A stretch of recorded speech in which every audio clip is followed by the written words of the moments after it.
Before we dive into this story, let me know in the comments where you're watching from and if you've ever felt like your life's work was dismissed by people who should have known better. Because what I'm about to tell you isn't just about a discovery in the ice. It's about what happens when the world forgets that wisdom doesn't always come wrapped in prestige, and that sometimes the most profound truths are preserved in the places everyone else has abandoned.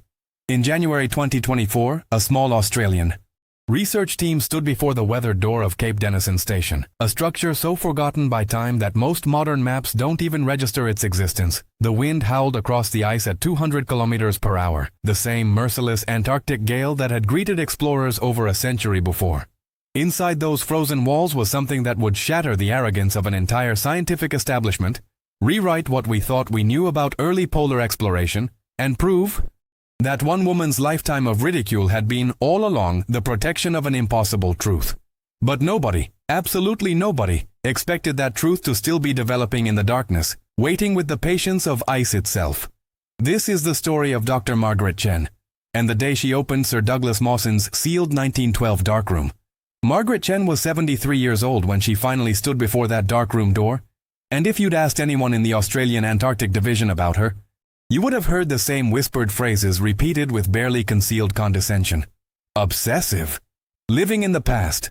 Brilliant once, maybe, but she'd spent 47 years, nearly half a century, arguing for the preservation and exploration of Mawson's original Cape Denison base, a ramshackle collection of wooden structures that had somehow survived more than 100 Antarctic winters. While her colleagues pursued cutting-edge climate research and modern glaciology, Margaret devoted herself to what they called historical curiosity and what she called our duty to those who came before.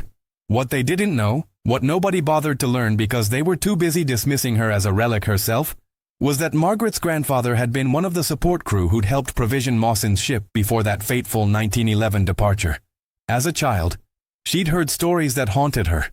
Stories about rushed photographic work, about a darkroom that was sealed temporarily during an emergency evacuation, about Mawson's photographer insisting there were images still in development that would change everything we thought we knew about what they'd found in that frozen wasteland.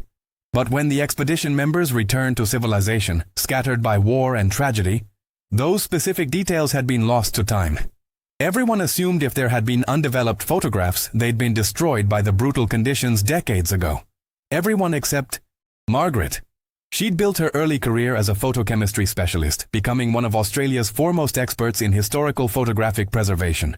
Her PhD thesis on cold preservation of silver gelatin negatives had won international acclaim. She could have worked anywhere, commanded any salary, directed any prestigious archive. Instead, she'd chosen to become the Australian Antarctic Division's first historian in residence, a position so novel they'd had to create it specifically for her, and one that would eventually become her prison of professional isolation. Because Margaret had a theory that bordered on obsession, and theories like hers, theories about impossible preservation, about photographs that might still be viable after a century in sub-zero darkness, weren't the kind that advanced careers. They were the kind that ended them. For decades, she'd submitted proposals to mount an expedition to Cape Denison, specifically to investigate Mawson's darkroom. For decades, those proposals had been rejected. Too expensive, too risky, too unlikely to yield anything of scientific value. Chasing ghosts, they called it. Academic fantasy.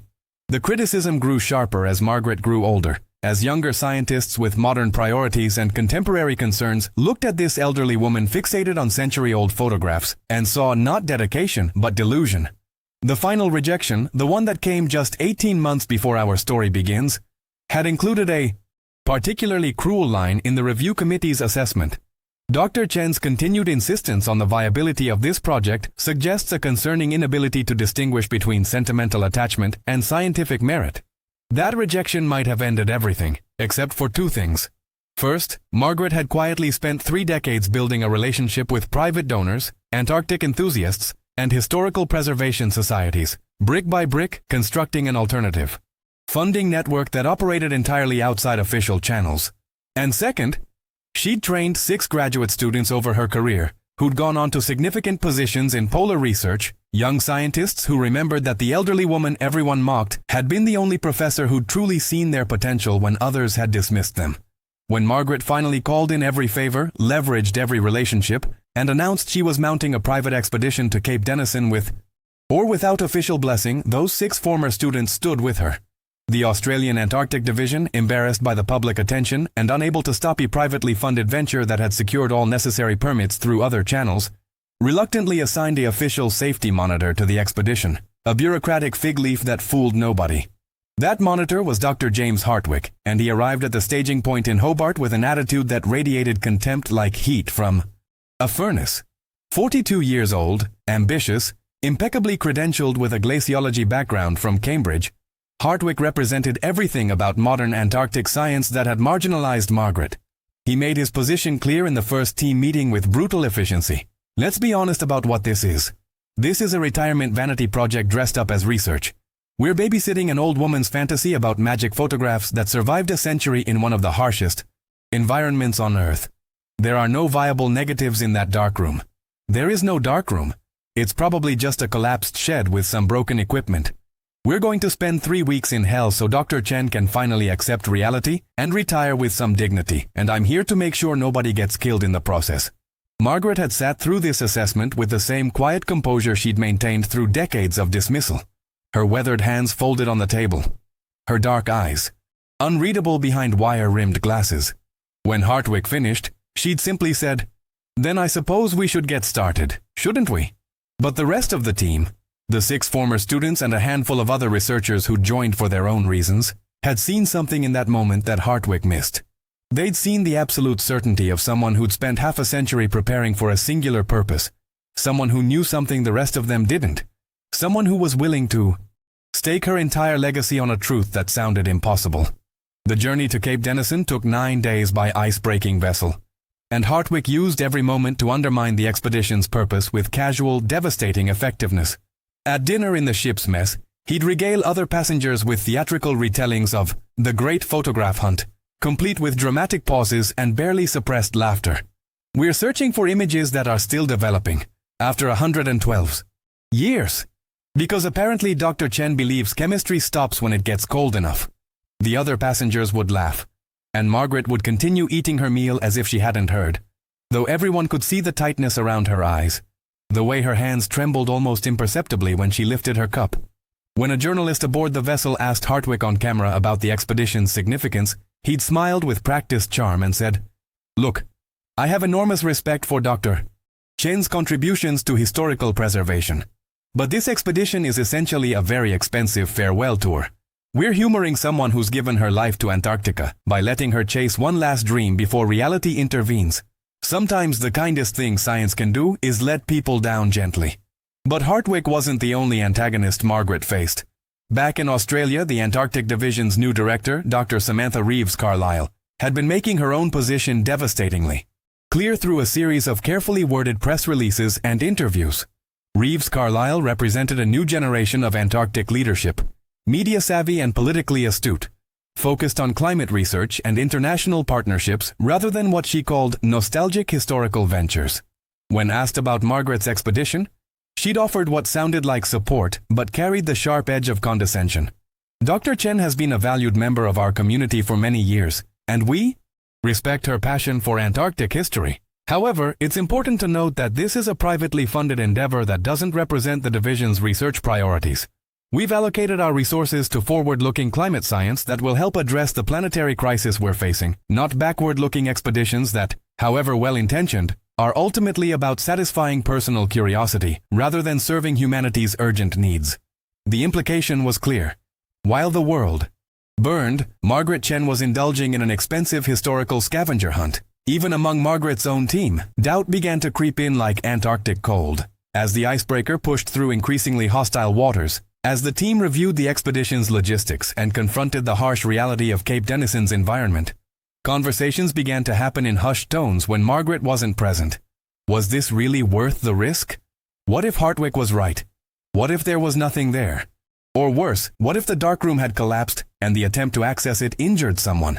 One of the team members, Sarah Okonkwo, a documentary filmmaker who'd been Margaret's student 15 years earlier, privately approached 2 others and voiced what many were thinking. "I love Margaret. She changed my life. But what if we're enabling something that's going to break her? What if the kindest thing would have been to stop her before we got this far?" The Antarctic revealed itself as they approached Cape Denison like an ancient god showing its face. Beautiful, terrifying, absolute. The wind that had greeted Mawson's expedition in 1912 still howled with the same fury, and Commonwealth Bay proved why early explorers had called this place the windiest location on Earth. The vessel could only anchor for brief periods, meaning the team would have to work fast once they made landfall. As they prepared to disembark, Hartwick made one final speech that seemed designed to break whatever resolve Margaret had left. Last chance for sanity, people. We're about to risk lives and waste resources on a fairy tale. Dr. Chen, I'm asking you one more time as a representative of the Antarctic Division and as someone who actually cares about scientific integrity, abandon this. Admit there's nothing there. Let's document the historical site properly, take some photographs of the ruins, and go home. Don't make your legacy the cautionary tale of a once great researcher who couldn't accept that. Sometimes the past needs to stay buried. The silence that followed was excruciating, and every person on that team turned to look at Margaret, waiting to see if she would finally crack under the accumulated weight of decades of doubt. The old woman stood at the ship's railing, staring out at the ice and the distant, barely visible shapes of Mawson's huts through the blowing snow. When she finally spoke, her voice was so quiet that people had to lean in to hear her over the wind. But there was steel in those words, forged by 47 years of dismissed proposals and belittled dreams. Dr. Hartwick, I've listened to variations of your speech for longer than you've been alive. I've been called obsessive, delusional, sentimental, and much worse. I've watched my career become a joke to people who couldn't imagine dedicating themselves to anything beyond the next grant cycle or the next publication. But here's what you don't understand, what none of you understand. I'm not here because I think I might find something. I'm here because I know I will. And when I do, every person who spent decades dismissing me will have to confront the fact that they confused wisdom with weakness, dedication with delusion. So no, Dr. Hartwick, I won't abandon this. Not now. Not ever. Now let's get to work. They landed on ice that had known fewer than 1,000 human footsteps in over a century. The huts of Cape Denison rose from the frozen landscape like monuments to human audacity. Wooden structures that somehow, impossibly, still stood against wind strong enough to knock a grown man off his feet. The main accommodation hut was sealed with ice and drift snow, its windows long since blown out or frozen over. Adjacent to it, connected by a narrow passage, was the smaller darkroom structure that Margaret had spent half her life dreaming about. From the outside, it looked like nothing more than a wooden shed that should have collapsed decades ago, tilted at an angle that suggested imminent collapse, its walls crusted with rime ice a meter thick. The team set up base camp in the lee of the main hut, and the next morning they began the careful work of accessing the darkroom. This was where Margaret's decades of preparation revealed itself. She had detailed plans for every scenario, backup protocols for every contingency, and a methodology that reflected both her photochemistry expertise and her deep respect for the site's historical significance. They couldn't simply smash through the ice. Any abrupt change in temperature or humidity could destroy whatever might be inside. Instead, they spent 3 days carefully melting through the ice seal using controlled heating elements, creating a gradual environmental transition that would prevent thermal shock. Hartwick documented every moment with mounting smugness, recording video diary entries that dripped with sarcasm. Day 3 of the Great Ice Melt. Dr. Chen remains convinced we're about to discover the photographic equivalent of Tutankhamun's tomb. The rest of us are primarily concerned about whether the entire structure is going to collapse on our heads.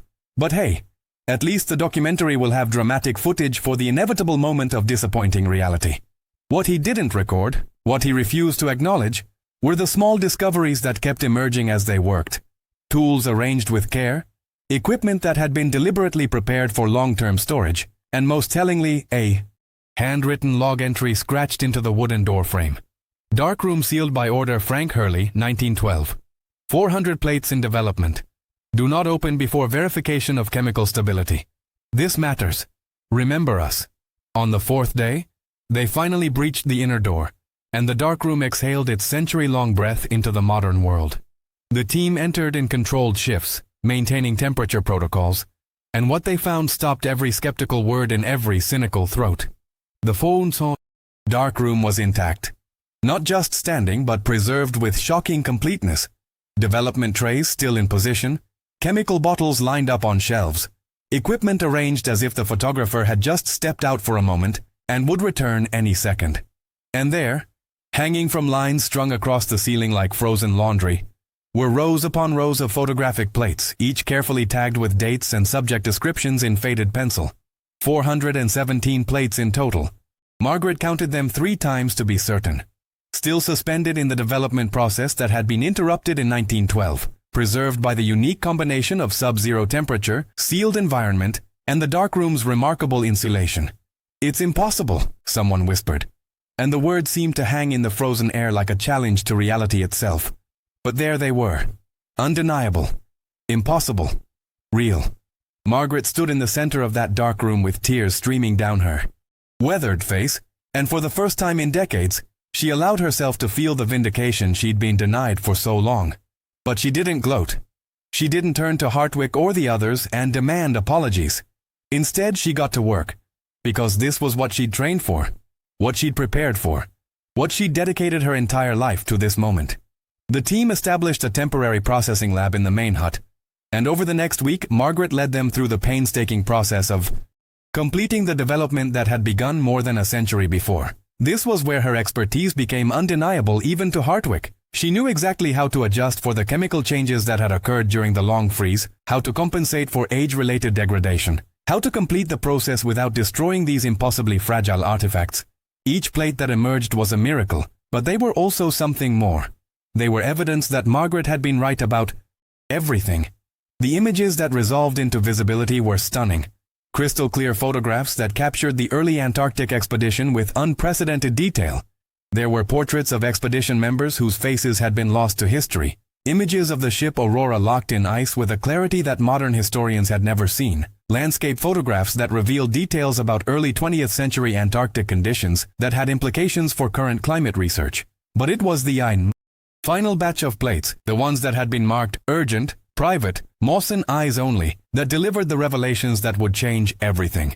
These photographs showed something that had been lost to official records, something that had apparently been deliberately obscured in the expedition's public documentation. Mawson's team had discovered and documented a significant geological formation, a massive ice cave system with remarkable properties that they'd chosen not to publicize, fearing it would trigger a rush to Antarctica before proper international protocols could be established.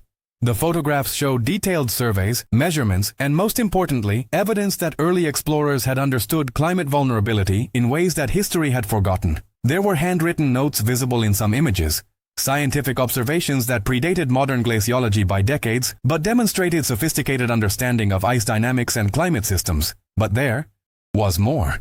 Among the personal photographs, images of camp life and daily routines, Margaret found something that made her breath catch in her throat. A photograph of a young supply crewman, caught in profile while loading provisions onto the ship, dated October 1911. She'd seen that face before. In her family photo albums, in the faded portrait her mother had treasured. It was her grandfather, captured in the moment that had inspired his stories, the stories that had inspired her life's work. And, pinned to his coat, barely visible but unmistakable to someone who'd studied every detail of expedition logistics, was a handwritten note that the photographer had apparently captured by accident. She enhanced the image using modern digital techniques, and the words resolved with shocking clarity. "Tell Margaret's granddaughter someday. The darkroom is waiting. We saw things that matter. Make them remember us."